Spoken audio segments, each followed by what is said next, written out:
अस्सलामुअलैकुम। हाँ जी, की हाल ने सारे वेखन सुनने वाले ने।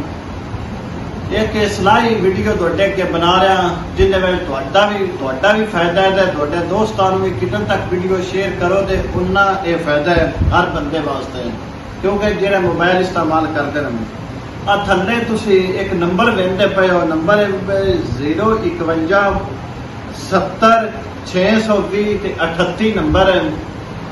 इस नंबर ते तुसा एक परहेज ये करनी है, इस नंबर तो अगर खुदा ना खास्ता तुहानू कॉल आवे, पहले नंबर ते तुसा इस नंबर तो आवे या इस किस्म का एक नंबर कोई होर भी आ सकता है, कॉल आवे तो कॉल तुसा नहीं सुननी।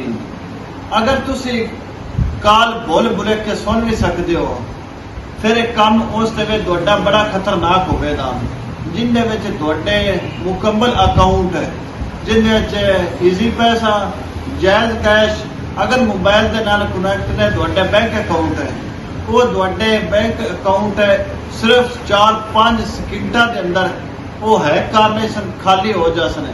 इस नंबर के नाल है उन्हां दा कोई सॉफ्टवेयर इस किस्म का ऐड होना कीता है, अगले बंदे को कॉल करसन, कॉल आवे दी अगला बंदा कॉल सुनेगा या कॉल सुनदिया करदिया दे विच उतन 5-7 सेकंड हो जाते हैं, हैलो करदिया अस्सलाम वालेकुम करदिया उतन हो जाने, उस टाइम तुहाडा मुकम्मल डाटा उन्हां दे कोल चला जाएगा।